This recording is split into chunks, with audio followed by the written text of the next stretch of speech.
برهانكم بالطمع تقدم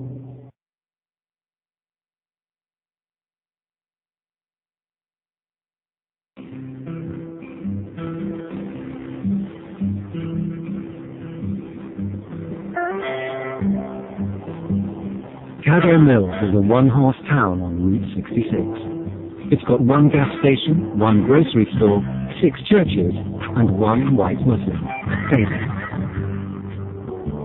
Islam emphasizes a lot of the same ideals that this country was actually founded on. Ideals of individual rights for all people, equality under the law. I would say that being Muslim has helped me to better appreciate the values in which the country was founded, and I think to a certain extent the country has forgotten. At this point I couldn't actually even conceive of not being Muslim. I think it's kind of like the idea of thinking about, not breathing.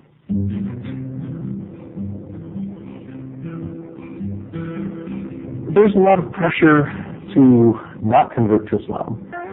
But on the other hand, there's always been an undercurrent in American popular culture of supporting the underdog or not going with the herd. There's plenty of people still in this country that are willing to say, well, I believe this is true and I'm going to go with that, and if anybody doesn't like it, well, next to them. Like the other white converts, David actually thinks being Muslim makes him a better American. With his wife Najma and their 2 daughters, he's living his version of the American dream.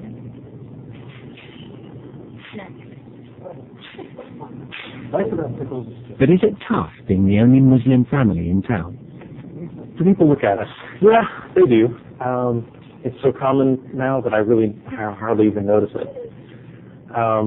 We actually get stared at on all sides. When we're in the larger non-Muslim society, people stare at my wife or my daughter because they're wearing the hijab, and then they realize they're with that blonde white American guy. Well, what's up with that?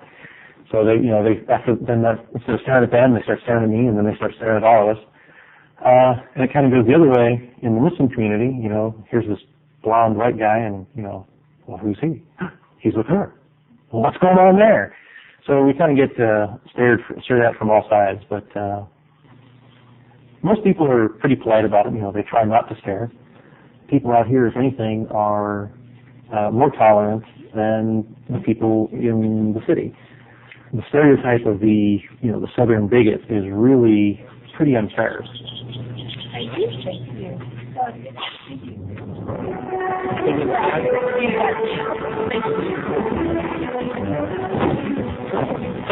You have a good night.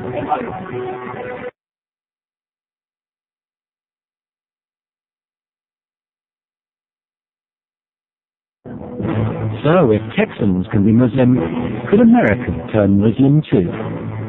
I think the only thing holding back millions more is education. I think America could be a Muslim country, and I think it would be a very good one if it did. Are you putting the bead below the target or on the target? On the target. Put it just a little bit below, because I think you're shooting a little high. David turned Muslim while he was in the Air Force. From the start, he insisted on doing things by the book. He got a matchmaker to arrange his marriage to Najma, his Moroccan wife.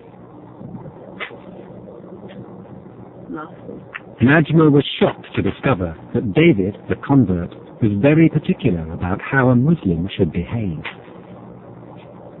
When I married him, he was so strict in so many different things.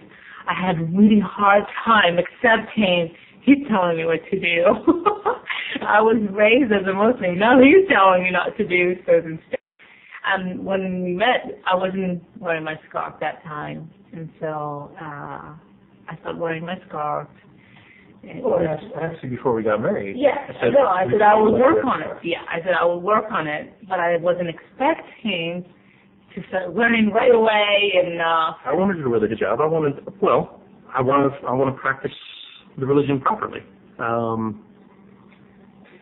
And I think to a certain extent maybe I was a little too strict about things. I was meant to be situation except for love. And as a witness, Muhammad is the messenger of Allah. And to bear witness, Muhammad is the messenger of Allah. Do you think George Bush would ever convert? Oh, I rather doubt it. I think it would be great if he did. I think the world would be a lot better off if he did. Maybe we would back off of some of these rather ill-advised imperial adventures overseas. I think in a lot of ways that Islam could save Americans from themselves. Whether it'll happen or not,